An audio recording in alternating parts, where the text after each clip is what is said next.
देवेंद्र जी। राधे राधे। राधे राधे महाराज जी। गुरु जी, क्या मैं जब अकेले कोई धार्मिक कार्य या यात्रा करता हूँ ड्यूटी के दौरान, तो क्या उसमें मुझे ये कहना क्या चाह रहे हैं कि इनकी पत्नी कहती है कि मुझे साथ नहीं लेके जाओगे तो तुम्हें फल नहीं मिलेगा, ऐसा? नहीं इसका नहीं, भाव पत्नी को तो फल मिलेगा ही और आपको भी फल। किसका है? हाँ, तो उसको तो फल मिलेगा, वो जाए या ना जाए। अगर वो साथ लिवा जाते हो तो बहुत बढ़िया बात है। अगर आपको छुट्टी मिले हो, आप किसी तीर्थ यात्रा या कहीं जाए, तो हम प्रार्थना करते हैं आप उसको जरूर ले जाइए। फलवल की बात के लिए नहीं, वो आपकी अर्धांगिनी है, वैसे ही आपसे दूर रहती है। तो कम से कम जब कभी ऐसा अवसर मिले, अगर उसे साथ आप दर्शन के लिए ले जाएंगे, उसको सुख मिलेगा, उसको आपके सानिध्य का सुख मिलेगा। और फल की बात तो जो आप करेंगे, आपने पाणी ग्रहण लिया है, वो अर्धांगिनी आधे फल का अधिकारी अपने आप है। वो अगर जाए रुचि तो अच्छी बात, और ना भी जाए तो उसे आधा फल मिलेगा। तो आपको फल तो मिलेगा ही, पर अर्धांगिनी वो उसको जरूर मिलेगा। मेरा इसी से इनके प्रश्न से जुड़ा हुआ था। जी जी, मुझे ऐसा लगता है कि पत्नी के कर्म से आदमी ठीक रास्ते पर आ जाता, ठीक रहता है। दोनों का देखो, पहिया दोनों जो गाड़ी के हैं वो अपना अपना अधिकार सही रखते हैं। अगर एक भी पहिया छोटा बड़ा हो जाए तो हमें लगता है गाड़ी का बैलेंस बिगड़ जाएगा। पति और पत्नी दोनों का योग गृहस्थी चलाने में बहुत जोर का है। कभी कभी ऐसा होता है कि पति की स्वाभाविक प्रवृत्तियां सांसारिक होती हैं, पत्नी भक्तिमान होती है, तो उसके प्रभाव से पति सुधर जाता है। कभी कभी ऐसा होता है पत्नी की प्रवृत्तियां सांसारिक होती हैं, पति भक्त होता है, तो उसके स्वभाव से सुधर जाता है। दोनों एक दूसरे के पूरक हैं। ऐसा कभी नहीं पाया गया कि एक ही दूसरे की पूरक हुई, दूसरा एक की पूरक नहीं हुआ, ऐसा नहीं है। दोनों एक दूसरे के पूरक है। क्योंकि सृष्टि में जब आप देखेंगे तो बहुत से ऐसे लोग मिलेंगे जिनकी पत्नी का स्वभाव पति के स्वभाव से बदला है। कई ऐसी पत्नियां हैं जो अपने बिगड़ेल पतियों के व्यसन आदि छुड़वाकर उनको भक्ति मार्ग में बढ़ाया। तो हमें लगता है दोनों पूरक हैं, दोनों एक दूसरे के पूरक है।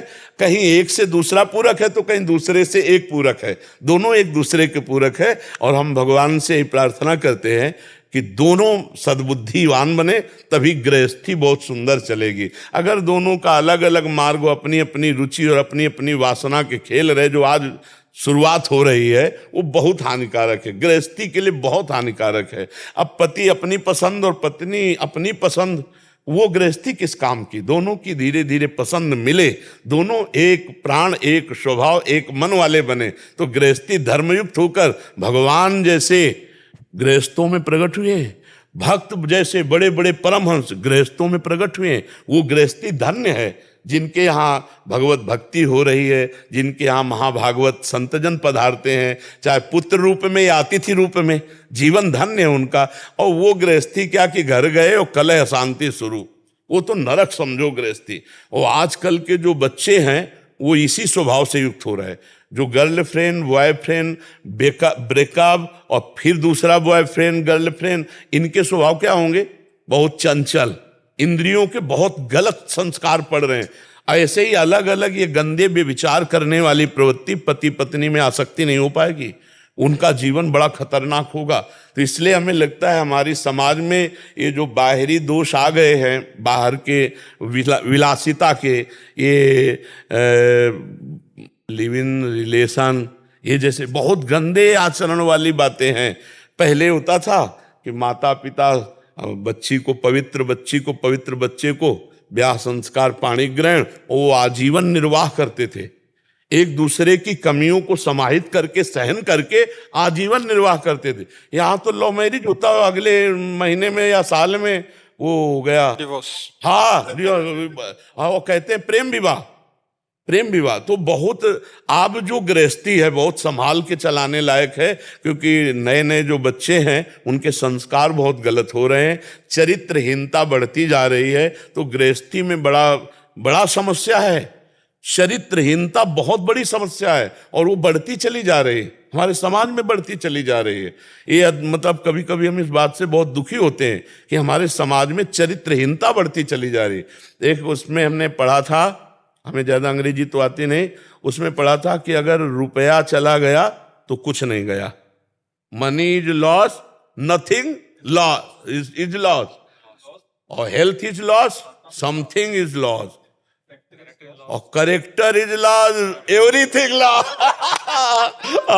अगर चरित्र चला गया और आज की समाज की सोच उल्टा चलो। आज प्रधानता रुपए की है, चरित्र की नहीं रह गई है, रुपए की प्रधानता है। इसीलिए हमारे जो पवित्र आचरण हो, ये जो आज नए बच्चों में बिगड़ेलपन आ रहा है वो इसी से आ रहा है। हमें भगवान से प्रार्थना और समाज से प्रार्थना है कि माता पिता सुधरें, अपने बच्चों को सुधारें, क्योंकि ये किसी की गृहस्थी बनेंगे जाके।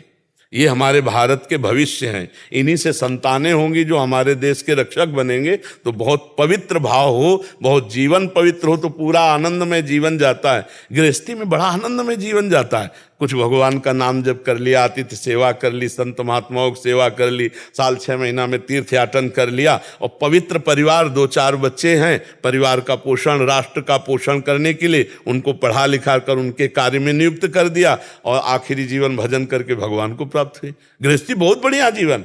विरक्ति जीवन तो खुले मैदान का युद्ध है। पूरे जीवन 50 साल बाबागिरी बहुत सच्चाई से की, और 5 मिनट में भ्रष्ट हो गए तो 50 साल में पानी फिर गया? नहीं फिर गया, पूरे जीवन में पानी फिर जाएगा। तो गृहस्थी धर्म से भजन करते हुए भगवत प्राप्ति सरल है, और बाबा जी बनकर भजन करके बहुत कठिन है, बहुत कठिन है। 1-2 साल मन को मार के, पूरे जीवन मन को मार के रहना है। कोई मनोरंजन संसार का नहीं है, कोई अपना नहीं, भगवान के सिवा कोई अपना नहीं। कैसा है जीवन? वो तो मतलब जब प्रकाश होता है तो आप लोगों को लगता है कि यार क्या मस्ती है बाबागिरी। पीछे का जीवन देखो, बाबा जी का जो जीवन असलियत में व्यतीत होता है वो जीवन बिल्कुल तलवार की धार का होता है। 1 मिनट चूक हो गई तो पूरा जीवन बर्बाद हो गया। ये खेल है बाबागिरी। 1 मिनट अगर चूक हुई तो पूरा जीवन बर्बाद हो गया।